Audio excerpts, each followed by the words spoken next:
여러분 우리 책 93페이지 93페이지 기출지문에 OX가 다 들어가 있는데요. 정답 표시에 O입니다. O. 네, 제가 실수한 것 같아요. 죄송합니다.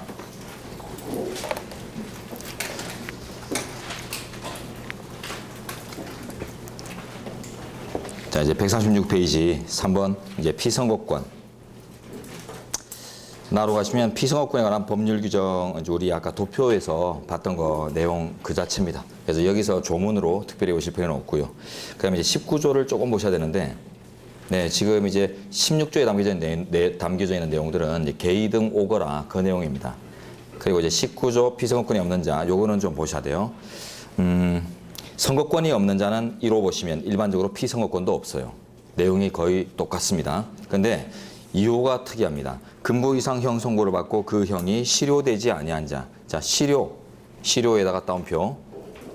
선거권이 없는 자는 아까 뭐 위헌인 부분이 있거나 없거나 간에, 그죠? 간에 실효될 것까지 요구하지 않았어요.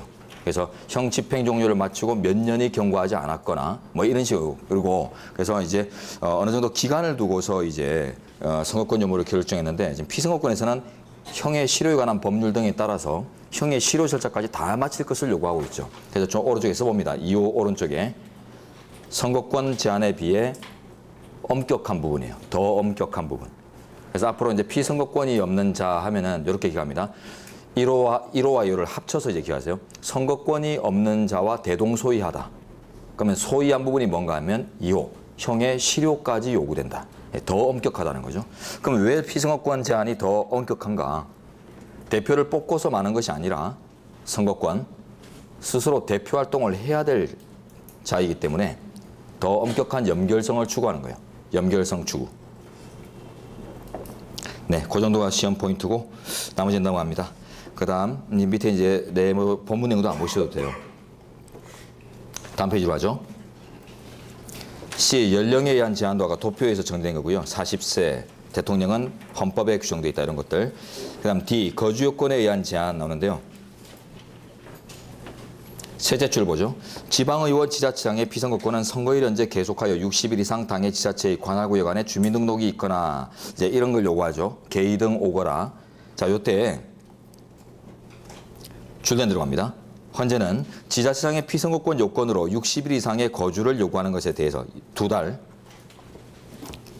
이에 대해서 합헌 결정했으나 지방의원 및 지자체장 피선거권 요건으로 관할구역 안에 주민등록만을 요구하는 것에 대해서는 위헌 결정했습니다. 그죠? 2004 엄마 644 등. 그리고 구분하셔야 돼요. 60일 이상의 주민등록 요건에서 이제 60일 이상의 거주 요건, 요걸 다른 말로 지연적 요건이라고 해요. 60일 이상의 거주. 지연적 요건, 즉 지역적 연고 요건요. 지역적 연고. 자, 이거는 해당 지역의 이런 담당자가 되기 위해서 지역의 실정을 파악하는 것은 너무나 당연한 것이기 때문에 이 정도의 지역 실정을 파악해야 된다고 볼 수 있는 이 정도의 요건은 당연한 것입니다. 그래서 지연적 요건은 합헌이에요. 그런데 주민등록 요건은 위헌입니다. 이렇게 구분. 그래서 이제 국내 거소신고제도 도입되고요. 그래서 밑에 이제 예시 판례 2개 보이니까 구분해서 봅니다. 그 다음 2로 가죠. 공무원 등의 입후보 제한, 이제 공직 사퇴 시한이라고 하는데요. 공직자들이 이제 후보로 등록해서 선거운동을 펼치다 보면은 그 직을 그대로 유지하게 만들면 일반적으로 그 직을 이제 선거판에 이용할 수 있죠. 그래서 선거에 공정을 해칠 수 있는 가능성이기 때문에 일정한 경우에 대해서 미리 사퇴하도록 직을 내려놓도록 하는 선거의 공정을 위한 조치가 마련되는데, 이게 이제 공직 사퇴 시한입니다.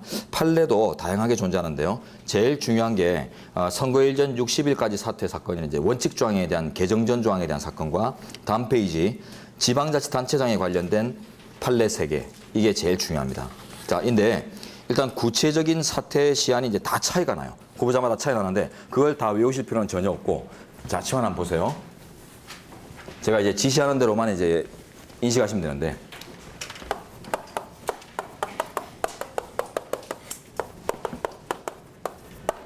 첫째 원칙. 지금 현재 90일 전 사퇴가 원칙입니다. 근데 이게 이제 개정 전에는 60일 전 사퇴였어요.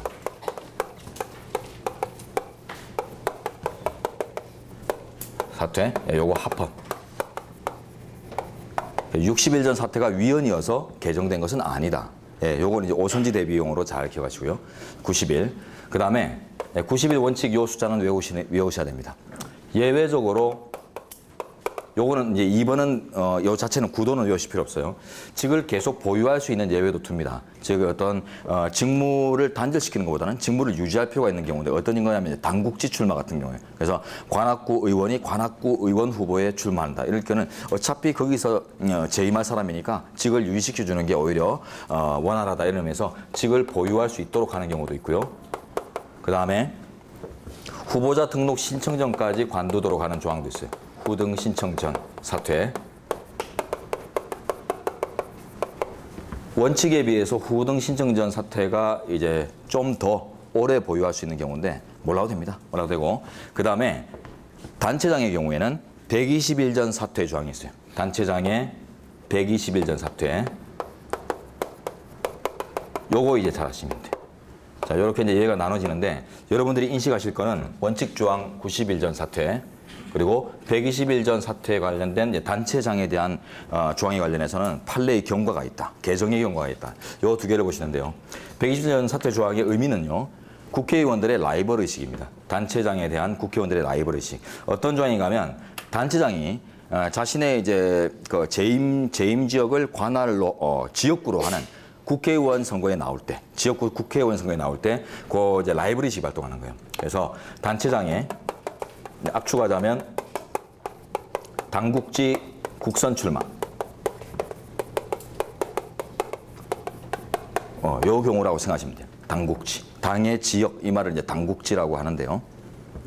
단체장이 자신이 재임한 영역을 지역구로 하는 국회의원 선거에 나온다. 그러니까 관악구청장이 관악구를 지역구로 하는 중첩되는 지역에서 지역구 국회의원 선거로 나오게 되면 그 해당 지역의 국회의원들이 엄청난 압박을 받아요.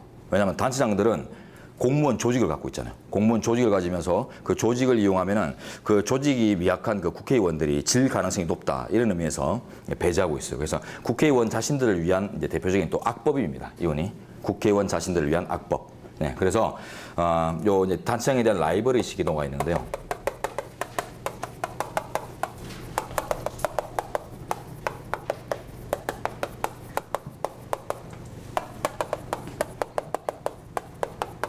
경쟁의식이 너무 짙어가지고 위헌 나온 부분들이 많이 있어요. 자, 이건 이제 개정 경과를 보는데요. 예전에는 단체장의 이제 임기 중에는 출마를 금지했어요. 임기 중 출마 금지. 이거에 대해서 위헌. 라이벌 의식이 너무 강하다. 그래서 법을 개정합니다. 180일 전 사퇴 조항으로 개정해요. 이것도 아직 라이벌 의식이 강하다. 또 위헌. 그래서 법이 개정되어서 현재 120일 전 사퇴 조항으로 바뀌었고 이에 대해서는 이제 이 정도면 됐다. 그래서 합헌 결정이 나와 있어요.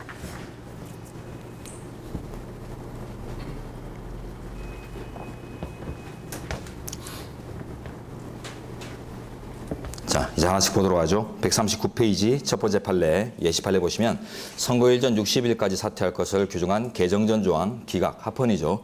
합헌이지만 90일로 개정됐다는 거 보시고 다음 이제 밑에 쭉 지금 제가 안 보는 것들은 여러분도 안 봐도 됩니다. 지방의원 넘어가시고 C 가시면 단체장 나오죠. 단체장. 본문으로 일단 압축이 되어 있지만 다음 페이지 예시 판례로 보는 게 더 이제 감명할 것 같아요. 예시 판례 제목 보세요.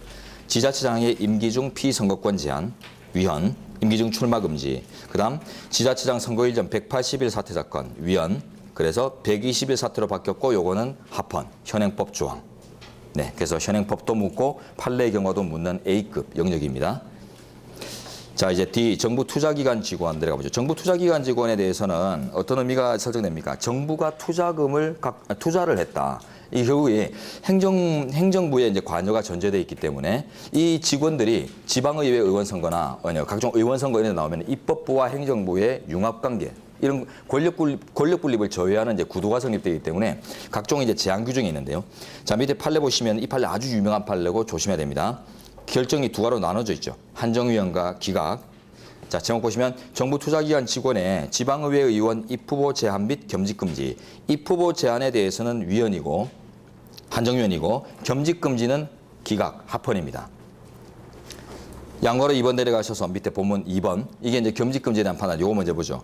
지방의회 의원직의 겸직금지 규정은 두째 줄 중간에 권력분립이라는 표현이 뭡니까? 다운표 하세요. 권력분립의 관점에서 볼 때 당연하다. 그래서 바로 앞선입니다. 그래서 의회와 정부의 융합을 막고자 하는 차원에서 정당하다. 자, 근데 이제 1번이죠. 입후보마저도 제한하는 것. 공직 사퇴 시한을 설정한 건데요. 자, 공직 사퇴 시한을 설정해서 입후보마저도 이제 제한을 하는 것은 어떠는가?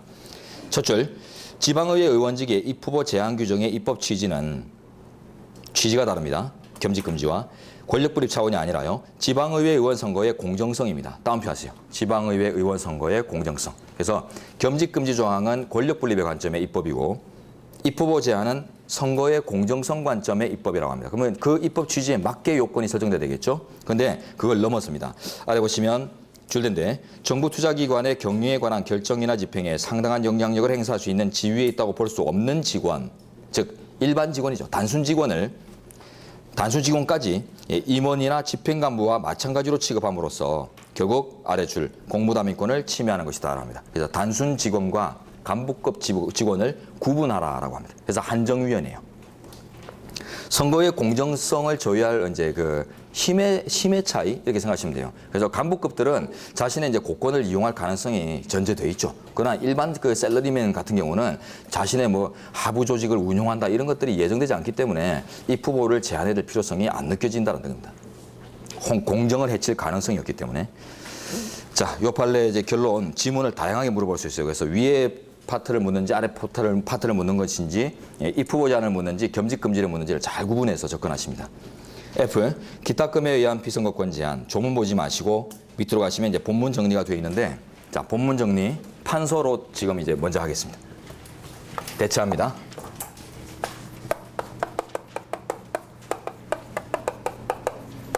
관련 판례. 자, 첫째. 기타금 제도 자체가 위헌인가가 문제된 사례가 있는데요. 기타금 제도 자체. 자, 이건 선거의 공정을 지키기 위한 보증금 제도죠. 보증금. 예, 후보 난립 방지 내지는 선거의 공정성. 그렇기 때문에 당연히 이건 합헌입니다. 후보 난립 방지. 자, 두 번째. 구체적인 기타금의 내용과 관련해서요. 기타금의 액수와 금액과 그 다음에 기타 금액 관련해서 그 액수 그리고 차별의 문제 요 두 가지 이제 쟁점이 있는데요. 액수가 너무 많아서 위헌이 아닌가.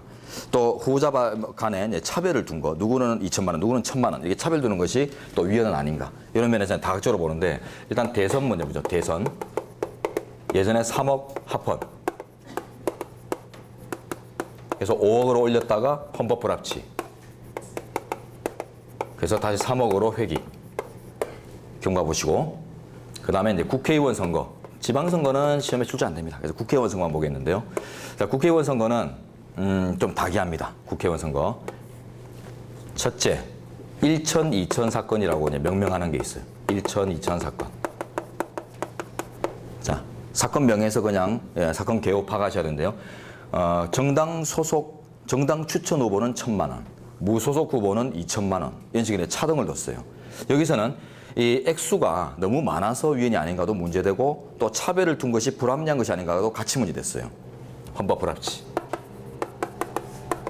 헌법 불합치고 요때 논 거는 액수가 너무 많다고 했어요. 액수 과다. 거기다가 뿐만 아니라 불합리한 차별이다. 정당 추천이라고 해서 특별히 정당에 대한 보호, 정당 보호 이런 것들이 헌법상 가치라고 하더라도 기타금 면에서까지 그런 가치 차등을 둘 이유는 없다라고 합니다. 불합리한 차별이다. 자, 그래서 이제 법을 바꾸겠죠. 그래서 1천만 원으로 바꿨어요. 그랬더니 이제 후보 난립이 막 오는 거예요. 그래서 또 법을 개정해서 2천으로 바꿨어요. 2천 사건. 획일화 시켰죠. 자, 획일화 시켰기 때문에 이제 불합리한 차등의 문제, 평등의 문제는 쟁점이 아닙니다. 이제 액수가 이제 여전히 과다한 것인가? 이게 또 문제될 텐데 위헌 나왔어요. 액수 과다. 2천만 원 많다고 했지 않느냐? 근데 무슨 1천 획이라도 아니고 2천 획이라냐? 위헌 나오는 거예요. 2천에서 과다다고 했다. 그죠? 과다. 그래서 1,500만 원으로 바꿔요. 지금 요게 현재입니다. 현재 1,500만 원. 요거는 합헌. 세월도 많이 지났고, 예, 많이 지났고, 이제 1,500만 원 정도면 이제 합당하다고 해요. 자, 이렇게 해서 판례 3개 세트로 묶으시고, 그 다음 마지막 이제 파트가 기탁금 반환 범위, 내지는 기탁금의 국고귀속 부분입니다. 기탁금 반환 범위, 반환 기준, 예. 다른 말로 하면 기탁금의 국고귀속 조항. 반환이 안 되면 국고귀속이죠. 예, 같은 말입니다. 자, 요것도 이제 판례 경고가 있는데요. 예전에는 20% 득표 기준이 있었어요. 20% 지지를 받았을 때 돌려주겠다. 요거는 위헌입니다. 너무 과도하다. 안 주겠다 말하고 거의 똑같다. 그래서 법을 개정해서 15% 득표 기준 내지는 15% 반환 기준을 설정했어요. 이에 대해서는 이제 합헌, 현행법입니다. 자, 요게 이제 우리 이 파트에서 다뤄야 될 판례 전체 정리인데, 자, 이게 처음에는 너무 빡빡하다 생각할 수 있어요. 그죠? 나중에 이제 자꾸 보다 보면, 해독을 하다 보면은 쉽게 인식됩니다. 판례는 한번 인식되기 시작하면 떠나지 않아요. 법령하고 달라요. 법령 같은 것들은 외워도 다음에 가면 또 멀리 가 있고 막 이런 측면이 있거든요. 근데 그것도 이제 논리를 가지고, 제도의 입법 취지를 가지고 이렇게 이해를 해놓으면 잘 안 떠나고. 근데 판례는 애초에 이제 논리적이기 때문에 애초에 한번 인식을 잘하면은 다음에 한참 있다가 봐도, 예, 금세 다가와요. 금세. 근데 어쨌든 지금은 좀 막막할 수 있는데 봅니다. 1,500에 숫자 15. 반환 기준에 숫자 15. 무슨 말하는지 알겠죠? 합헌 기준. 이거보다 과도하면 다 위헌 나왔다. 일단 요 정도는 지금 감을 잡아놓으세요. 숫자 15 정도의 15가 보일 때 합헌의 지점이다. 그보다 넘치면 안 된다. 자, 그래서 다음 페이지 가시면 이제 도표 나와 있죠. 예, 도표 본문에도 써놓고 제가 도표도 또 해놨어요. 그래서 도표가 편한 분들은 도표로, 본문이 편하면 본문으로, 판서 정리만으로 충분하면 안 봐도 되고, 다 안 봐도 되고, 선택입니다. 거기 보시면 제가 1,000, 2,000, 1,500, 15% 이런 데다가 이제 굵은 볼드를 처리해 놓은 게 이유가 있죠. 1,000, 2,000 사건은 워낙 유명한 사건이고, 15라는 숫자를 인식해야 되고, 그 다음에 이제 지방선거 이런 거는 보지 마세요. 자, 그 다음 넘어갑니다. 그래서 그 밑에 예시 판례 다 나오네요. 기탁금 제도 자체의 위헌 여부 합헌, 대통령 선거 5억 원 해가지고 이제 저 문제됐던 게 다 나오니까 요건 나중에 여러분들이, 예, 확인용으로 나중에 시간 날 때 보십시오. 다음 해도 갈 때. 자, 그 다음. 지금 제가 안 보고 여러분한테 맡기는 판례들, 지금은 제가 많이 해드리는 거예요. 나중에 기본권 파트로 가게 되면 더 많이 맡깁니다. 예, 그쪽은 더 많이 맡게 돼 있어요. 근데 그냥 한번 보세요 이랬던 것들은 여러분, 집에 가서 나 혼자 답을 한다 이렇게 생각 서운해하지 마시고 다음 해도 갈 때 보시면 돼요. 다음 해도. 지금은 이걸 다 가질 수 있는, 이 짧은 기간 내에 다 가질 수 있다 이게 아니기 때문에, 그래서 아주 기본이 되고 골자가 되는 것들을 일단 완전히 내 걸로 만든다. 이게 중요하고, 그 나머지 것들은 살을 붙여 나가면 돼요. 뼈대만 성립되면 살을 붙이는 것들은 아주 이제 큰 문제가 아닌데, 뼈대가 성립이 안 된 상태에서 살만 붙이고 있으면 이제 붙여도 자꾸 무너지죠. 그래서 이번에는 뼈대를 잡는 과정이니까 제가 이제 아주 적극적으로 판서하고 적극적으로 표시해드리고 이런 것들 위주로 해서 시간이 나시면 복습을 하시고, 그 외에 제가 이제 한 보세요 한 것들은 다음 해독에 한번 보시라는 거예요. 다음 기회. 자, 이번 이제 평등선거의 원칙. 자, 개념하고는 아까 보통선거 원칙 할 때 한 봤고요. 이제 줄된 데 보세요. 그 구체적 내용이 의해서 투표의 수적 평등과 성과 가치의 평등, 선거 참여자의 기회균 등 자의적 선거구 액정에 대한 부정을 의미한다. 게리맨더링이라고 하는데 맨 뒤에 볼 겁니다. 자, 넘어가십니다. 투표의 성과 가치의 평등과 사표의 발생과 평등선거. 사표, 예, 데드보트라고 하죠. 낙선자 지지표를 얘기합니다. 자, 그래서 이 사표가 많이 발생하는 것들이 주로 이제 다수대표제 딱 한 명만 뽑는 선거 이런 데서 많이 발생하는데, 이게 이제 결국 이제 표심을 불안정하게 만드는 그런 요소가 있죠. 내 표가 의미 없는 표가 되는 것을 방지하기 위해서 마음에도 안 드는 후보에게 표를 던질 수 있는 다양한 문제점이 있어요. 자, 그렇기 때문에 자, 요런 것들이 이제 지정자에 의해서 이제 악용될 수도 있고, 그래서 차표의 방지라는 게 상당히 중요한 측면인데 선거구 액정에서 아주 중요합니다. 내려가시면 본문 내용 중에 줄된 부분요. 현재는 별도의 정당 투표 없이 지역구 후보자에 대한 투표를 정당에 대한 투표로 의제하는 1인 1표 방식의 비례대표제에 대해서 합리적 이유 없이 무소속 후보자에게 투표하는 유권자를 차별하는 것이라며 평등선거 원칙에 위반된다 판시했다. 자, 요거 1인 1표제 사건은 총체적인 정리가 필요합니다. 요것도 판례가 쪼개져 가지고 다양한 이제 쟁점 파트별로 이제 소개가 되거든요. 시험하십시오.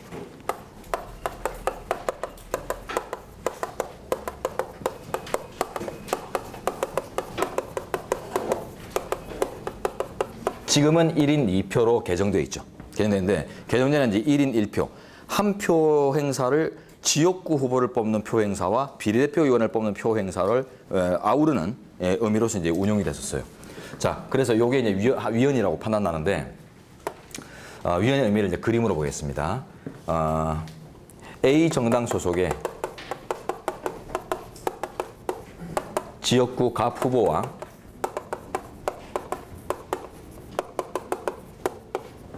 무소속의 지역구 을 후보가 지금 경쟁하고 있다. 자, 그랬을 때 유권자는 한 표만 가집니다. 한 표만 딱 행사할 수 있어요. 그러면서 비례대표 지역구를 동시에 뽑아요.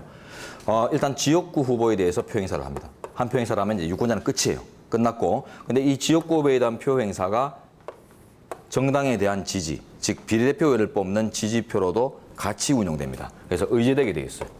투표 의제. 근데 이제 이게 문제죠. 자, 자기가 지지하지 않은 곳에 지지가 의제되었다, 간주되었다. 이게 결국 뭐예요? 내가 투표하지 않았는데 투표를 강제당했다. 이런 의미도 있고, 내가 직접 투표하지 않았는데 투표 결과가 나왔다. 직접 선거 원칙에 반한다. 이런 결과도 나올 수 있죠. 자, 그래서 직접 선거 원칙이나 자유선거 원칙에 반합니다.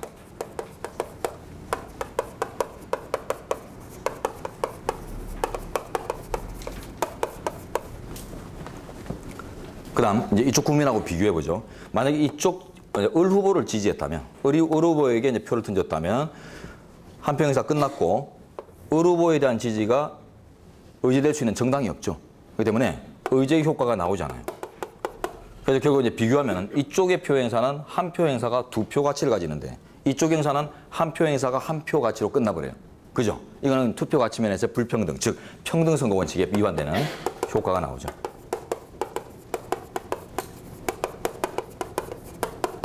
그래서 세 가지 쟁점이 있어요. 직접 선거, 자유 선거, 평등 선거 원칙에 반한다. 그래서 위헌인데 저거 다양한 국면에서 나오기 때문에 외워두세요.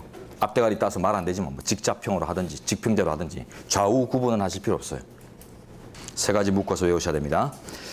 네, 그만하시면은 지금 본문에서 내용 줄칠이 된 내용들을 읽어 나가는 데는 전혀 무리가 없고요. 자, 이제 선거구획정과 평등선거, 선거구획정 과정에서 이제 많은 자의적인 선거구획정이나 사표 발생의 가능성이나 이런 것들이 이제 타진되기 때문에 판례도 아주 정치하고요. 자, 오른쪽 가시면 B, 국회의 입법 재량권의 범위 및 한계. 아래 네 줄로 갑니다. 그러나 다음에 보세요. 줄거보죠. 인구비례의 원칙을 가장 중요하고 기본적인 기준으로 삼아야 할 것이고 선거구획정에서는요. 여타의 조건들은 그 다음으로 고려된다. 입법형성권의 한계를 얘기합니다. 그래서 선거구획정에는 기본적으로 입법형성권이 있지만은 이러한 한계를 우리 헌재가 제시했어요. 자, 이제 다시 읽어봅니다. 인구비례 원칙을 가장 중요하고 핵심적인 기준으로 삼고 여타의 조건들, 뭐 행정구역이나 지세, 뭐 교통, 뭐 역사적 뭐 의식 이런 것들은 그 다음으로 고려돼야 된다. 자, 여기서 오선지가 많이 다루어지거든요. 압축해서 이해하자면 인구비례 중심의 종합참작 이렇게 이해하시면 돼요. 인구비례 중심의 종합참작 내지는 종합고려. 자, 순서를 바꾸는 오선이 나옵니다. 행정구역 등이 1차적인 기준이고 인구비례는 이제 부차적인 기준이다. 이러면 순서 바꾸면 틀리죠. 두 번째, 인구비례 요소만으로서 획정해야 되고 여타의 행정구역 등 여타의 조건을 고려해서는 아니 된다 하면 또 오선지가 되겠죠. 그래서 이는 순서도 바꾸고 요소를 빼버리는 종합참작인데 그중에 하나를 빼버리는 다양한 오선지가 형성되니까 정확히 외워두셔야 됩니다. 그 다음 C로 가죠. 지역선거구별 인구편차의 허용 한계, 구체적 판례 정리인데요. 국회의원 선거와 지방선거가 다릅니다. 좀 지나가면 이제 도표, 한 장 넘기면 도표로 정리되어 있는 부분인데 미리 빨리 보도록 하죠. 이 부분은 그 도표로 가서 보도록 하죠. 자, 넘기시고 일단. 자, 146페이지에 D, 위헌적 선거구획정에 대한 사법심사. 사법심사의 가능성 관련해서는 이게 통치행위성의 이제 문제, 이런 걸로 이제 접근할 이제 의미가 약간 있기는 합니다만, 우리 판례는 심사 가능성 그냥 인정합니다. 예, 전면적으로 인정해요. 미국의 그 판례 경과 이런 것들은 보지 마세요. 그래도 보고 싶다. 예. 그러면 미국은 첫 번째가 그린 사건이고 두 번째가 카 사건이에요. 그래서 그린카, 녹색차 뭐 이런 식으로 한번 외워보셔도 되겠어요. 하지 마세요. 안 하시는 게 좋습니다.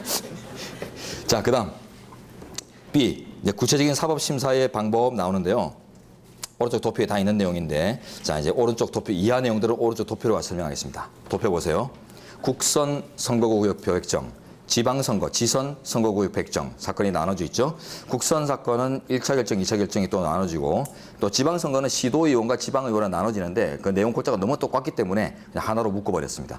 자, 사법심사의 가부, 가능성부터 보면 다 가능합니다. 다 가능하고, 지방선거구에 가면은 그 예전에 개정 전에 행정구역 단위로 이제 시도의원 정수를 2인으로 획일화시켰던 조항에 대해서 가치위헌 판단 내린 부분이 조금 특이한 부분이에요. 예, 요거 정도가 이제 특이한데 시험 출제 가능성은 별로 높지 않은데요. 예전에 이렇게 됐어요. 시도의원은 관할 구역마다, 자치구시군마다 무조건 2명씩 뽑는다, 이렇게 돼 있거든요. 그러니까 이건 경우 뭐예요? 관할 구역의 크기를 전혀 고려하지 않고, 즉 인구 비례를 전혀 고려하지 않고 형식적으로 관할 자치구시군마다, 즉 행정 단위, 행정구역만 기준으로 해서 일률적으로 규정한 바람에 이거는 인구 비례가 관철될 수 없는 조항이다라고 해서 가치위헌 판단 내린 부분이에요. 자, 그래서 그 행정구역별로 시도의원 정수를 딱 2인씩만 배분한다 하고 건체에다 간단하게 써볼까요? 화살표 내서 오른쪽에 인구 비례 미고려라고 써놓죠. 인구 비례가 아니라 행정구역만을 고려하는 것입니다. 인구 비례가 가장 중심이 된다고 아까 얘기했죠. 근데 인구 비례를 완전히 차지하고 행정구역만 고려하다 보니 당연히 가치 이제 위헌성이 제기가 되고 가치위헌으로 판단나요. 그래서 지금은 이제 범위를 줍니다. 2배수 범위 내에서 지역적 실증에 따라 알아서 정한다, 이렇게 되어 있습니다. 자, 그다음 내려가시면 이제 사법심사의 구체적 방법인데요. 같습니다. 자, 선거구 구역표의 성격 타진을 해야 되는데요. 선거구 구역표는 괄호 안에 별표의 형식으로 만들어져 있습니다. 별표라는 것이 별게 아닙니다. 별도의 도표라는 말의 줄임말이에요. 별도 도표. 그래서 여러분이 이제 그 법률정보센터나 법령정보센터 하는데 그 사이트에 들어가 보면은 공직선거법을 만약에 탁 까고 이제 들어가면 선거구역표가 보이지 않아요. 보이지 않고 맨 하단으로 내려가면 빨간색 아이콘으로 선거구 구역표가 되어 있어요. 그걸 딱 클릭하면은 이제 도표가 쫙 열려요. 엄청 많아요, 양이. 그러니까 전국의 이제 선거구를 다 도표로 짜다 보니까 내용이 엄청나겠죠. 근데 만약에 이걸 조문상으로 하면 어떻게 되겠어요? 큰일 나겠죠. 읽어내기도 힘들겠죠. 그러니까 원래 조문사항이에요. 원래 강제적인 법적 구속력이 있는 규범사항인데 이걸 조문의 형식으로 편제하다 보면은 그 국민들의 인식이, 예측 가능성이나 인식이 이제 어렵기 때문에 이제 도표로서 별도로 묶었다, 이런 의미가 이제 별표 형식이라는 뜻이에요. 그러면 지금 이제 말씀 다 드렸어요. 형식이 도표 형식으로 돼 있을 뿐이지 원래 공선법의 조문사항이다, 규율사항이다. 그건 뭐예요? 그 성격은 법률 그 자체란 말이에요. 이꼬르 법률. 그렇기 때문에 법률을 대상으로 하는 심판 유형을 모두 선택할 수 있죠. 법령헌법소원, 위헌법률심판, 위헌심사형헌법소원이 다 가능하다. 자, 이제 위헌 결정의 범위는요. 왼쪽에 이제 C, 왼쪽에 그 C론인데, 선거구 구역표의 이제 일부가 위헌으로 판단될 때 그 구역표 전체가 다 위헌인가 아니면 그 일부분만 위헌인가인데 불가분설입니다. 우리 현재는 전부가 다 위헌입니다. 전부가 다 위헌. 왜냐하면 일부의 위헌은 나머지 부분에 대해서도 필연적으로 영향을 미치게 돼 있다. 하자를 공유한다. 이러면서 불가분설인데, 이게 이제 하나의 좀 법칙을 제시하자면,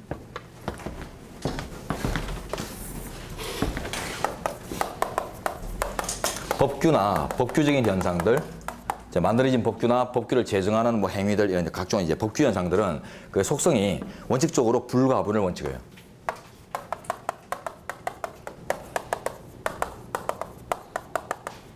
이유는 규범의 성격이죠.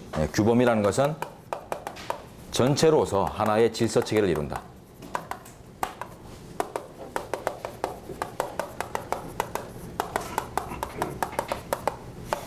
전체가 하나이기 때문에 결국 그 일부의 문제는 전부의 문제다, 이런 뜻이에요. 그렇기 때문에 불가분을 원칙으로 보는데 다만 예외가 있어요. 예외적으로 현실 작동 후에요. 이 법규가 제정 공포되어서 국민에게 실제 작동했다.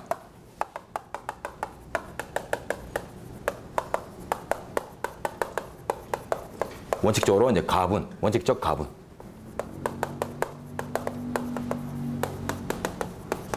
요거는 이제 어디서 보시냐면, 여러분 이제 위헌법률 심판 같은 것들이 들어왔다. 민법 2조가 위헌이다. 위헌으로 판단되더라도 2조만 위헌이라고 판단하지 민법 전체를 위헌이라고 판단하지 않죠. 일반적으로. 예, 그래서 현실 작동한 후에는 법적 안정성의 확보, 이런 것들이 상당히 중요하기 때문에 이때는 이제 가분으로 처리하는 것이 원칙입니다. 그래서 일반적으로는 불가분으로 취급하는데, 현실 작동 후에는 법적 안정성의 확보를 위해서 가분으로 가는 것이 원칙이다. 그래서 지금 이 선거구역표는 이제 다 이제 현실 작동 전의 문제들이거든요. 그래서 불가분으로 처리합니다. 요게 나중에 저 지방자치 쪽으로 가면 그 조례 안의 제정 과정에서 그 조례한 내용 중 일부가 위헌이 있을 때 어떻게 되냐 했을 때 그때도 우리 판례가 똑같이 불가분서를 취해요. 규범. 자, 그다음에 선거구 획정 시의 고려 요소 내려가시면 인구 비례 중심이다라는 것만 잘 보시면 됩니다. 그 두 번째 단락에 우리나라의 특수 고려 요소 그거는 보지 마세요. 괄호로 묶어버리죠. 다 보지 말고 첫 번째 단락 인구 요소가 1차적이고 비인구 요소도 부차적으로 고려된다. 그리고 선거구별 이제 구체적인 인구 허용 편차 관련해서 1차 결정에서는 그 사인 의견 있죠. 두 번째 단락에 사인 의견은 또 괄호 다 묶으세요. 소수 의견 시험에 안 나옵니다. 그리고 이제 위에 5인 의견 내지는 법정 의견만 보시는데 전국 선거구 평균 인구수 기준 상하 60% 편차 제시했고요. 그다음에 2차 결정에서는 그것도 2인 의견 괄호로 묶어버리시면 됩니다. 6인 의견이 상하 50% 편차, 좀 더 엄격한 기준을 제시하면서 장차 33.33%까지 더 엄격해질 필요가 있다라고 해서요. 50% 기준을 확정적 기준이 아니라 잠정적 기준으로 제시한 바 있습니다. 다음 지방선거는 시도의원 선거든 기초의원 선거든 구분 없이 모든 지방선거를 상하 60% 편차를 제시하고 있어요. 구분 없이. 요번에 이제 오선지 많이 다뤄지니까 정확하게 외워 두셔야 됩니다. 일단 뭐 간단하게 이런 편차를 상정하는 방법 뭐 요번 시간 아니면 보기 힘드니까 한번 보도록 하죠. 전국 선거구 평균 인구수를 기준으로 해요. 인구 비례를 중심으로 하죠. 그때 인구 비례 이제 기준이 전국 선거구의 평균 인구수, 이제 국회의원 선거를 기준으로 한다면 그래서 평균 인구수를 기준으로 합니다. 평균 인구수. 시도의 평균 인구수, 뭐 전국의 평균 인구수 해가지고 요걸 이제 100으로 잡죠. 100의 지점으로 잡아놓으면 상하 편차요. 상하 60%.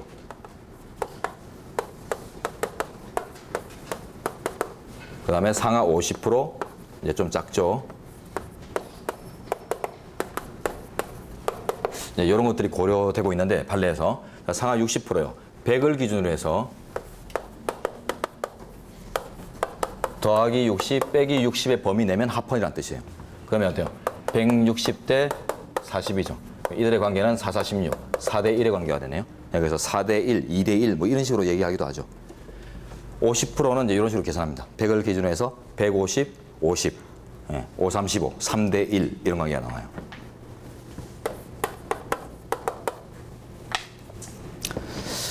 그래서 완전한 인구 비례는 이상에 불과하다. 이상이기 때문에 어느 정도의 편차는 허용될 수밖에 없는데 그래서 저 편차 범위 내에서 차이가 나는 것은 괜찮다라고 해요. 자, 그 다음 맨 마지막에 분리된 지역의 한계 선거구 획정. 그거는 충북 1차 결정에서 충북 보원영동 사례가 이제 게리맨더링으로 위헌난 사례가 유일하게 존재하는데 몰라도 됩니다. 시험에서 다뤄지고 있지 않습니다. 그래서 마지막 날은 안 보셔도 돼요. 자, 그 다음 요 정도 하시면 앞쪽에 제시됐던 내용들이 이 도표에 다 담겨져 있어요. 3번 선거 참여자의 기회균 등 넘어가시고 다음 페이지 가시면 판례 후보자 기호 결정에서의 각종 차별들 전부 합헌 나오고 있어요. 가나다순 기준. 정당 중당 추천 후보자 우선 기준 이런 것들에 대해서 전부 합헌까지만 있고 후보자 기호 결정 관련해서는 아직 위헌 사례가 없습니다. 그 이유는 어떻게든 선후를 마련하는 것들이 다 따지고 보면 다 불합리하거든요. 가나다 기준이 불합리하다 그러면 다나카 기준 그것도 또 불합리한 거예요. 결국은 그죠? 예. 강사들 그 이름 제시할 때도 그렇잖아요. 그죠? 가나다 순 하면은 제일 먼저 나오는 사람이 금동음 선생님이 뭐 이런 게 제일 먼저 나오고 나중에 선동주 같은 이름들은 더 뒤로 밀려요. 강사를 가는 그런 것도 아주 중요합니다. 내 이름이 먼저 보이느냐, 뒤에 묻히느냐, 이게 엄청 중요한데요. 그래서 이제 그럼 반대로 하자. 그러면 또 문제 나오죠. 왜 금이 뒤로 가야 되느냐, 이런 말이 나오겠죠. 그렇기 때문에 언제든 불합리하다는 문제가 제기될 수 있기 때문에 결국은 어쩔 수 없는 부분이다 하면서 전부 합헌 나옵니다. 자, 그 다음 나머지 넘어가시고요. 나머지 개인적으로 다음에 한번 읽어보십시오. 그 다음에 4번 오른쪽 자의적인 선거구 획정, 게리맨더링. 원어로는 제리맨더링입니다. 제리맨더링. 1812년도 미국의 이제 매사추세츠주, 발음 잘해야 됩니다. 매사추세츠주 게리 주지사. 주지사 이름이 게리인데요. 제리인데 공화당 출신입니다. 그래서 2년마다 있는 상원의원 선거에서 상원의원 선거법 개정 과정에서 자신의 의지를 관철하면서요. 그래서 자의적인 선거구 획정을 했어요. 그 맨더링은 셀러맨더 해가지고 시험 대상 아닙니다. 네. 게리 주지사의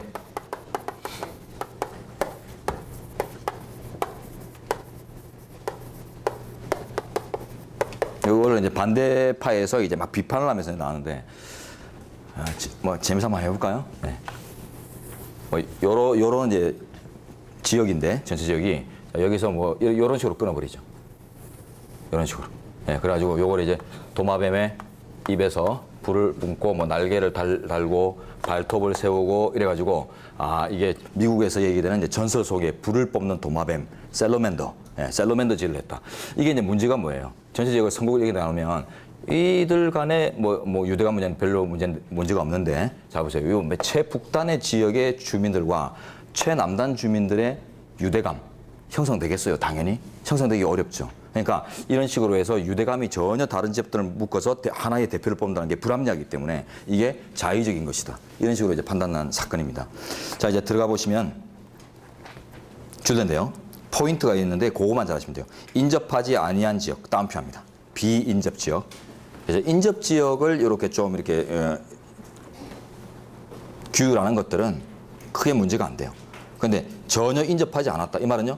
주민들, 유권자의 유대감이 형성되기 어렵다는 뜻이에요. 그들을 어떻게 한 명이 공동대표를 하겠는가.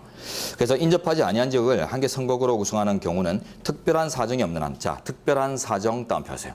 바로위원이 아닙니다. 바로위원이 아니고 상황에 따라서는 이 북쪽 주민과 남쪽 주민의 유대감 차이가 또 없다고 볼 수 있는 경우도 있기 때문에 그래서 결국은 이런 획정에 따라서 유대감에 큰 문제가 없었다면 또 괜찮아요. 그래서 비인접 지역을 하나로 묶을 때 특별한 사정이 없다면 일반적으로 위헌이 된다는 법칙입니다.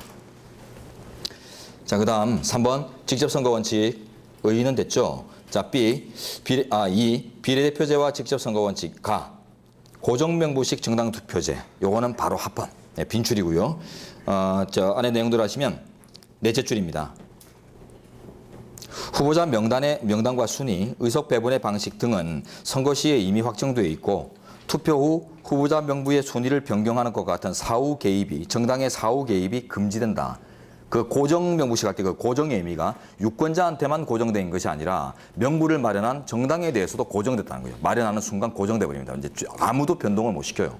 그렇기 때문에 누구에게나 이제 고정돼 있는 결과 결국은 궁극적으로 유권자의 판단의 몫이 그대로 유지된다. 이런 의미에서 직접 선거에 반하지 않는다고 합니다. 유권자의 판단이 유지된다.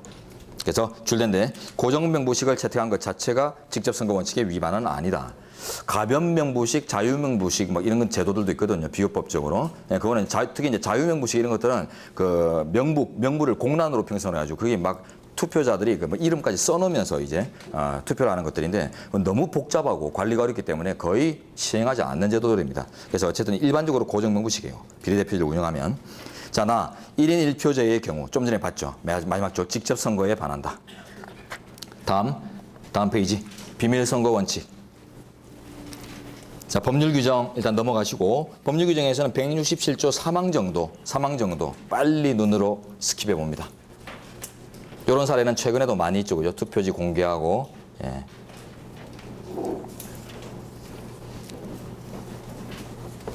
자, 그다음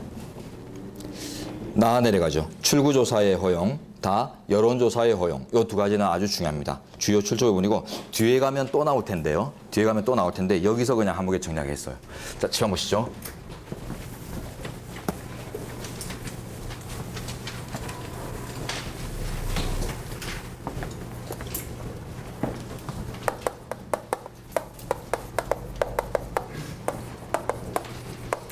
자, 이것들이 이제 다 비밀 선거의 원칙이다라는 의미에서 투표자의 이제 이미 투표한 의지, 앞으로 투표할 의지, 즉 장래적 의지, 과거적 의지, 이제 이런 것들을 이제 묻는 것이 결국 이제 비밀 선거 원칙과 저촉되지 않겠느냐.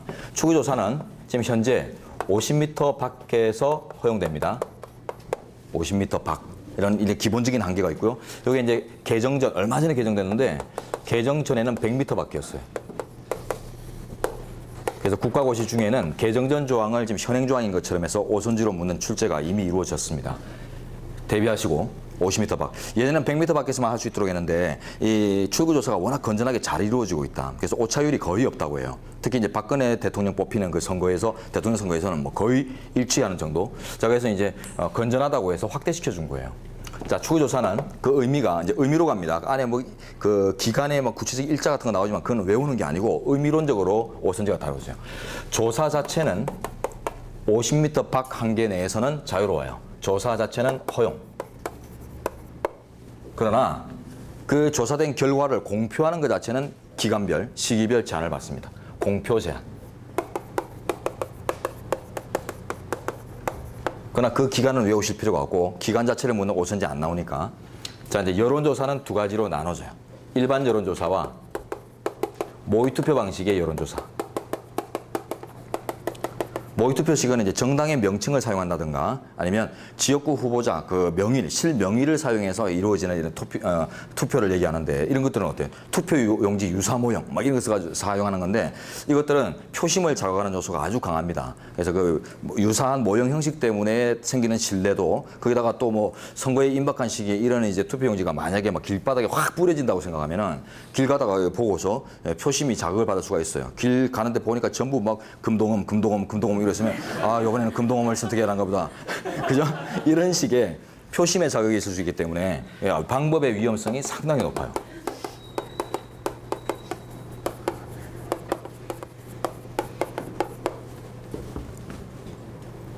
자, 그래서 규제가 많이 따릅니다. 그래서 일반 여론조사는 출구조사와 똑같아요. 조사는 자유롭게 허용되는데 공표 시기가 좀 제한된다. 근데 공표 시기가 출구조사와 달라요. 그렇지만 외우는 게 아니다. 그래서 의미론적으로만 탁 갑니다. 근데 모의투표식은 애초에 조사 자체가 제한받습니다. 조사 자체가 시기별 제한을 받게 돼 있어요. 공표는 더더구나 제한되는 거죠. 그래서 이런 큰 의미 구분만 잘 하시면 됩니다. 예, 그러면 그 본문 내용들 다 읽어낼 수 있고 오선지도 다 대비할 수 있어요. 예, 그걸 이 지금 판서 정리를 넘는 수준은 절대로 여러분들이 정리하시면 안 됩니다. 자, 다음 5번 자유선거의 원칙. 2번 내용으로 가시면 줄된데요. 이제 별도의 정당 투표를 허용하지 않는 1인 1표 방식의 비례대표에 대해서 또 자유선거 원칙의 관점에서 위헌난 부분도 있죠. 정리됐고요. 그 다음 넘어져서 3번 선거제도의 유형. 1. 대표제와 선거구제의 결합 유형 나누는데 이 시험 대상 아닙니다. 아니고 뭐 2번 가시면 이제 다수대표제와 소수대표제로 나오는데 개념만 간단하게 파악하시면 되겠죠. 다수대표제는 자, 읽어보죠. 소수파가 대표자를 내는 것이 거의 불가능하여 다수파만이 대표자를 내릴 수 있는 각종 제도를 이제 다수대표제라고 하고요. 소수대표제는 소수파도 대표자를 내는 것이 가능한 선거 제도를 소수대표제라고 합니다. 그래서 소수대표제, 소수가 대표가 되는 제도가 이러면 완전 곡해고요. 소수도 대표가 될 수 있는 어떤 기술적 방식, 예, 그걸 얘기하고 대표적으로는 이제 연기식 투표 이런 것들입니다. 연기식. 그래서 주로 이제 대선거구나 큰 선거구에서는 의원을 동시에 여러 명을 뽑고 그때는 이제 유권자들한테 복수의 투표권이 주어져요. 그럴 때 자신이 갖고 있는 복수의 투표권을 한 사람에게 몰아주거나 여러 사람에게 차등으로 나누어주거나 이렇게 다기하게 투표권을 행사하는 과정에서 소수 집단 대표지만 우연찮게 대표가 될 수 있는 이런 이제 여지가 생기는 대표제를 소수 대표제라고 해요. 자, 됐습니다. 그 다음에 아래 줄된 데 가시면요. 다수대표제는 일반적으로 딱 이제 한 명만 뽑히는 제도예요. 소선거구 제도와 연결해서 주로 한 명만 뽑는 선거이기 때문에 다수당에 유리한 제도로서 양당제 구축이 용이하여 전국의 안정을 꾀할 수 있다. 다수를 점하지 못하면 대표를 못 내기 때문에 소수당들이 다 뭉치게 돼 있죠. 그러니까 양당제가 구축될 가능성이 높고요. 자, 그러나 단점으로는 이거는 시험 문제로서 많이 다뤄집니다. 사표 발생률이 높아서 투표의 성과 강치가 낮은 단점을 갖고 있다. 즉, 한 명만 뽑힌다. 나머지는 안 뽑힌다. 그러니까 그건 뭐예요? 사표를 만들지 않기 위해서 그냥 마음에 안 들지만 다수 쪽에 지지표를 보내는 이런 표심의 변형이 일어날 수 있다는 거예요. 요걸 이제 밑에 보면 바이어스 현상이라고 하는데요. 뭐라고 됩니다. 바이어스 현상. 뭐 편향성 현상이라고 하는데 어쨌든 다수당에 편향적으로 유리한 제도다. 이런 의미예요. 바이어스 현상. 뭐라고 되겠어요? 자, 다음 페이지. 비례대표제, 혼합투표제 이렇게 제목 보세요. 자, 비례대표제가 요 대표제 유형에서는 이제 그나마 볼만한 게 3번 비례대표제입니다. 줄된데 장단점 파악하시는데요. 투표의 성과 가치의 평등이나 소수의 보호나 정당 정치 발전에 기여하는 장점이 크다. 그래서 아무리 미약한 지지를 받았더라도 즉 다수를 점하지 못하였더라도 일정한 지지를 받으면 의석을 가질 수 있는 이런 이제 고려가 들어가니까 그죠? 비례적 고려가 들어가니까 소수자보 이런 표현들이 나오죠. 성과 가치의 평등. 자, 그렇지만 문제는요. 아무리 미약한 지지를 받더라도 의석을 확보할 수 있는 여지가 커지니까 결국 군소정당이 난립할 수 있는 가능성이 크다. 예, 그 장단점 파악하시고요. 그 다음에 이제 비례대표제, 다수대표제 막 이런 것들을 합치면 이제 4번의 혼합투표제입니다. 그럼 우리나라가 어떤 건가가 중요하고요. 지금까지 내용은 이제 비례대표제에서 줄쳐진 부분 정도만 잘 인식하시면 그 부분에 이제 시험 대비는 충분하고 2번으로 가면 이제 우리나라의 선거제도 줄된 데 바로 보세요. 지역구 선거는 소선거구 다수대표제 그리고 비례대표제를 병행하고 있죠. 그런 의미가 이제 결국 혼합투표제 방식을 채택하고 있다 이렇게 정리가 됩니다. 혼합투표. 다수대표제와 비례대표제를 혼합하고 있고 하나 또 약간 예외가 있는 게 지역구 기초의원 선거에서는 이제 중선거구제도 도입하고 있어요. 그 밑에 나오네요. 자 그리고 둘째 줄 뒤에 보세요. 그리고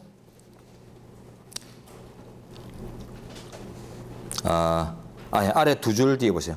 지역구 자치구 시원 의원 선거, 지역구 기초의원 선거에서는 의원 정수를 2인 이상 4인 이하로 하는 중선거구 다수대표제도 도입되고 있다. 그래서 일반적으로는 소선거구 다수대표제, 근데 지역구 기초의원 선거에서는 중선거구 다수대표제, 그 다음에 비례대표제 이렇게 이제 운영하고 있어요. 자, 다음 1번. 줄대문 나중에 확인해 보시고요. 2번. 비례대표 의원 선거제도 헌정사 중요합니다. 헌정사. 근데 요거 보시면은 지금 여기서 하지 말고 나중으로 미루죠. 헌정사 나중에 최종 정리할 때 5공화국에 가면은 제가 이제 두환 비자금 이런 이제 두 문자를 정리해 드릴 텐데요. 그때 이제 빚자 50 때 두환 비자금 50 때 빚자 들어가는 것 제도가 최초로 들어옵니다. 그래서 옆에 한글로 그 가 제목 옆에 두환 비자금 이 정도만 써놓으세요. 전두환 비자금. 자, 요때 B자가 비례대표제, 비상조치권, 무슨 사생활의 비밀과 자유, 뭐 이런 것들이 이제 들어가거든요. 그러니까 나중에 이제 총체적 정리하니까 그쪽으로 일단 밀어놓으십시오. 자, 그리고 나 이제 현행 비례대표 선거제도 이제 구체적 내용 보는데 오른쪽으로 갑니다. 작은 A 1인 2표제로 바뀌었죠. 1인 1표 방식이 이제 위원으로 판단되어서 1인 2표제 도입되어서 지역구 투표, 비례대표 투표 따로 하고요. B. 고정명부식 합헌이라고 해서 유지되고 있고요. C. 헤어 니마이어식 의석 배분. 두째 줄 보시면 동트식과 헤어 니마이식을 구분하는데 동트식이 이제 벨기에식이고 헤어 니마이식이 독일식입니다. 그래서 우리는 독일식을 채택하는데 큰 차이는 그겁니다. 헤어 니마이어식 그 제목이나 둘째 줄의 본문 내용 헤어 니마이식 아무 때나 써놓으세요. 소수점 이하도 고려라고 써놓으세요. 소수점 이하까지 고려하는 방식이 헤어 니마이어식이고 더 정밀한 방식이어서 이걸 도입합니다. 동트식은 소수점은 버리고서 계산하는 방식이에요. 정수만 가지고. 자, 소수점까지 고려하는 게 당연히 정밀할 텐데 헤어라는 수학 교수님과 니마이어라는 수학 교수님 두 분이 만들었어요. 그러니까 아주 정밀하겠죠. 자, 그다음 D. 봉쇄조항 내지는 저지조항. 이거는 비례대표제의 단점, 즉 군소정당이 난립할 가능성이 있다. 그걸 이제 막아내기 위해서 너무 군소한 것들은 어쩔 수 없이 배제하자. 이러면서 최저선 내지는 최하선, 의석 배분의 최하선을 설정하는 걸 이제 봉쇄조항이라고 합니다. 비례대표제의 단점으로 대표적인 것이 군소정당의 난립을 초래한다는 것인데 이에 대한 대처로서 봉쇄조항이 도입되고 있다. 자, 이제 아래 줄된 데 가서 저지조항에 관련된 판단사항이 이 직접적인 판단사항은 아닙니다. 1인 1표제 위헌 사건에서요. 그 당시 저지조항이 위헌인가 아닌가, 과도한 것 아닌가 문제가 같이 됐지만 우리 현재는 적극 판단하지 않았어요. 왜냐하면 1인 1표 방식의 즉 지지율 산출 방식 자체가 불합리하기 때문에 저지선을 어디에 두던 간에 불합리할 수밖에 없다 하면서 그 현행 제도가 과도한가 그런 걸 판단하지 않고 1인 1표제가 위헌이기 때문에 가치 위헌이다 이렇게 판단 내려버렸어요. 그래서 그걸 기하십니다. 그래서 저지선을 설정하는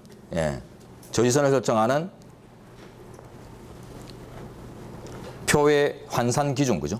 표의 환산 기준 자체가 불합리하기 때문에. 그래서 따져볼 것도 없이 현행법은 가치 위헌의 하자가 있다. 이렇게 판단했고요. 자, 그 밑에 가면 이제 현행법상의 구체적인 이제 봉쇄조항 기준 나오는데 요거 빈출 지역입니다. 그래서 줄된 데 보시면 돼요. 국회의원 선거에서 100분의 3% 정당 3% 득표 기준. 그다음에 그 밑에 지역구 선거에서의 5석 이상 의석 확보, 3% 5석 기준, 3% 또는 5석. 근데 여기 지방선거하고 또 달라요. 다음 페이지 가시면 B. 지방선거에서는 셋째 줄에 5% 정당 득표 기준만 두고 있어요. 그래서 판서로 보자면 봉쇄조항, 자, 국선, 지선을 나눠서 국선은 3% 5석, 정당 득표 3% 또는 지역구 의석 5석 확보 이런 기준인데 지방선거는 그냥 정당 지지율 5% 요거만 두고 있고 지역구 의석 기준이 없어요. 저걸 막 다기하게 섞어가지고 많이 오선지 만드니까요. 일단 정리해 놓으시고 이런 것들은 뭐 평소에 외우고 있는 것이 아니라 시험장 가기 직전에 한번 탁 외우고 가는 이런 의미로 설정하십시오. 자, 다음에 선거제도의 내용. 선거구와 의원 정수, 헌법 41조 2항 아주 중요합니다. 국회의원 선은 이제 법률로 정하되 200인 이상으로 한다. 200인 이상 무조건 외워야 되고요. 그래서 200인 이상이면 입법 형성의 범주입니다. 그러면 헌법 개정을 요하는 경우가 어딘가 왼쪽에 이제 지문 같은 데 보시면 이런 것들이 잘 문제로 묻고 있죠. 자, 199인 이하로 바꾸겠다. 헌법 개정 요구합니다. 그죠? 근데 뭐 299인으로 바꾸겠다. 300인으로 바꾸겠다. 그러면은 헌법 개정 필요 없죠. 법으로만 규율하면 되죠. 200인 이상이면 되니까. 자, 그다음. 자, 오른쪽 22조 1항으로 가시면 시도의원 정수. 아까 우리 선거구 구역표 사건에서 지방선거 부분에 좀 특이한 쟁점사항, 그거 말씀드린 거예요. 관할 자치구시군마다 무조건 2인씩 두는 인구 비례를 고려하지 않고 행정 단위로만 이제 규율했던 그게 위헌나고 법이 바뀐 겁니다. 그래서 지금 보시면은 줄된 데 보죠. 관할구에 관해 자치구시군 수의 2배수라는 큰 범위를 주고 그 다음에 인구, 행정구역 등을 고려해서 알아서 정하도록 이렇게 이제 하고 있어요. 이제 위헌의 요소를 배제하고 있어요.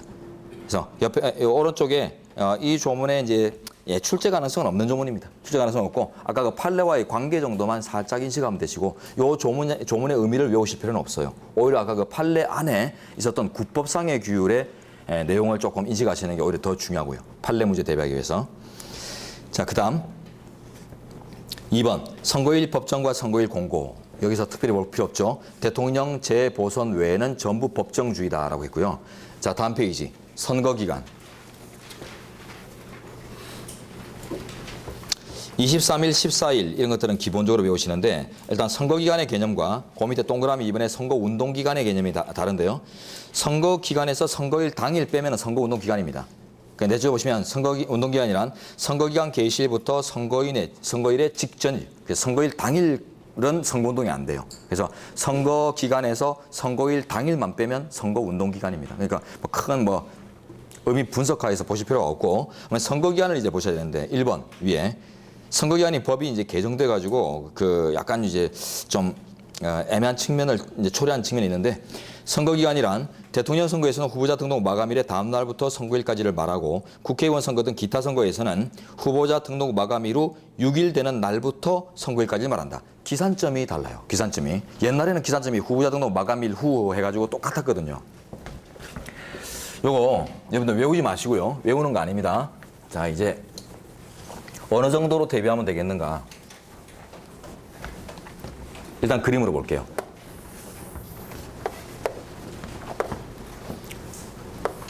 자, 예전에 대통령 선거, 기타 선거 이렇게 나뉘고요. 위아래로 후보자 등록 기간이 이틀입니다.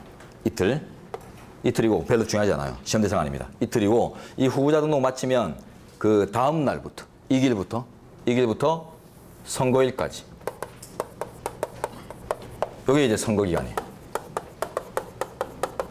대통령 선거는 23일이죠. 자, 이제 기타 선거는 후보자 등록 똑같고요. 이틀. 기간 끝나면 옛날에는 똑같은 그림이었어요. 2일부터 선거일까지. 이렇게 그림을 쉽게 그릴 수 있었는데 이제는 벌렸어요.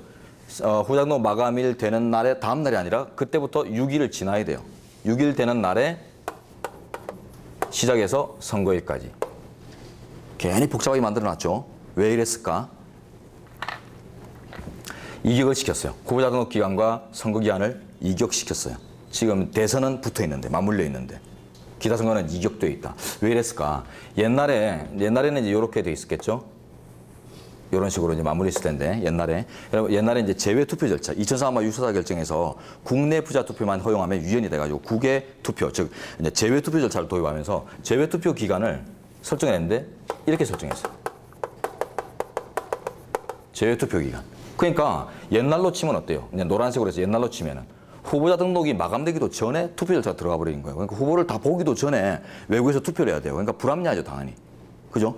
어떤 후보가 나올 건지 확정도 덜 된 상태에서 외국에서 투표해야 되니까 이게 불합리하다. 그래서 이게 띄운 거예요. 띄워가지고 후보자 등록 이제 다 보고 나서, 후보자 다 보고 나서 제외 투표든 국내 투표를 한다. 이러면서 이제 벌렸어요. 그래서 이런 경과가 이제 있어서 이렇게 벌려지게 되었다라는 이제 감지만 있으면 이거는 외우는 부분이 아니에요. 이걸 직접 뭐 오선지로나 오선지로 묻는 문제는 나오지 않습니다. 그럼 이제 어느 정도를 외워야 하면, 자, 1번 선거기간에 이제 서술하면서 왼쪽 여백에 써보세요.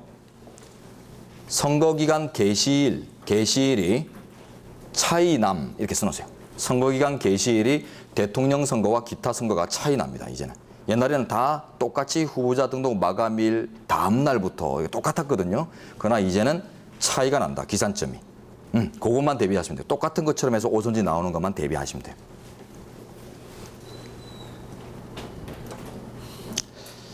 자, 그 외에 나머지 이제 선거기한에 관한 이제 판례는 전부 합헌이고요.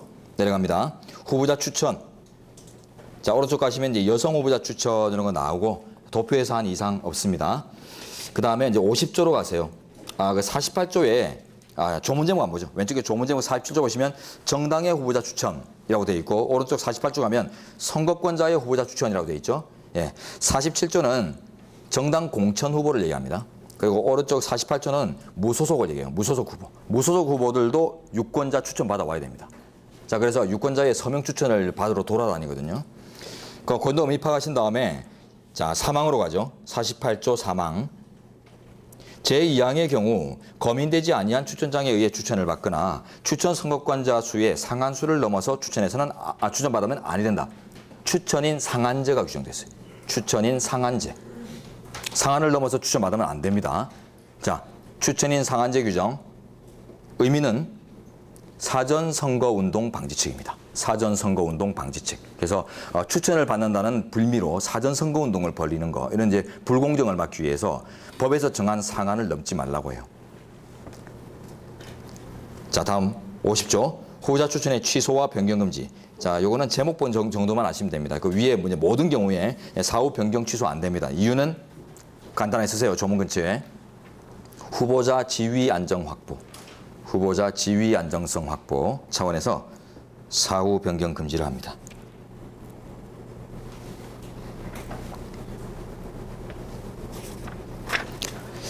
예, 다음 페이지 가시죠.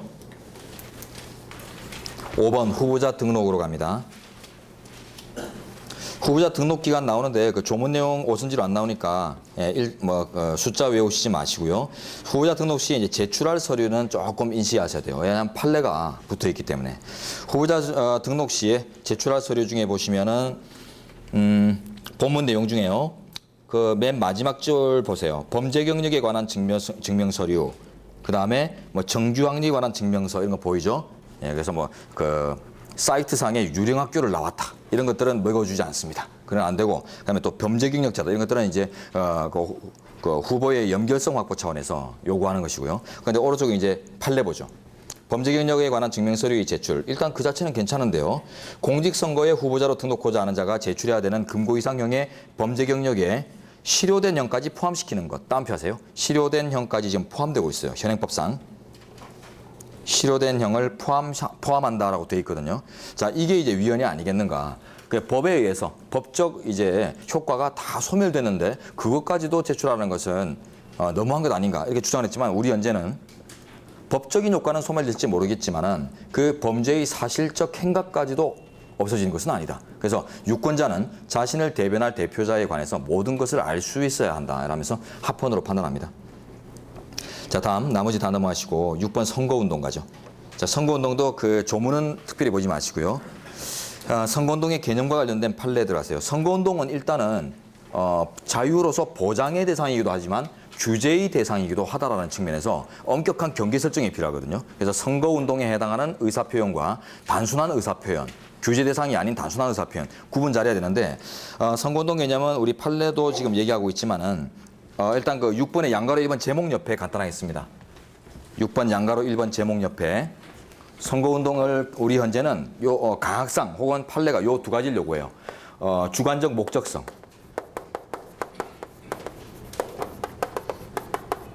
플러스 후보자의 특정. 후보자 특정. 자, 요 두 가지가 갖춰질 때 이제 선거운동 개념에 든다고 합니다. 네, 오늘은 요 판례만 보고 이제 마치도록 하죠. 자, 판례 보세요. 대통령이 기자회견에서 특정 정당을 지지하는 발언을 한 것이 공선법 상의 공무원의 선거운동 금지 조항에 위반되는가? 노무현 대통령 사건입니다. 공선법 58조 1항은 당선의 기준을 사용하여 선거운동의 개념을 정의함으로써 후보자를 특정할 수 있는지 여부를 선거운동의 요체로 삼고 있다. 원리적으로 그러한데 우리 법에서도 이런 당선의 요건을 둠으로써 후보의 특정을 요구하고 있다는 겁니다. 당선되게 하거나 그 조문 맨 위에 보시죠. 58조 그 1항 첫 줄 보시면 선거운동이란 당선되거나 되게 하거나 되지 못하게 하는 행위다. 이렇게 되고 있죠. 당선의 기준을 쓰고 있죠. 이 말은 그건 뭐예요?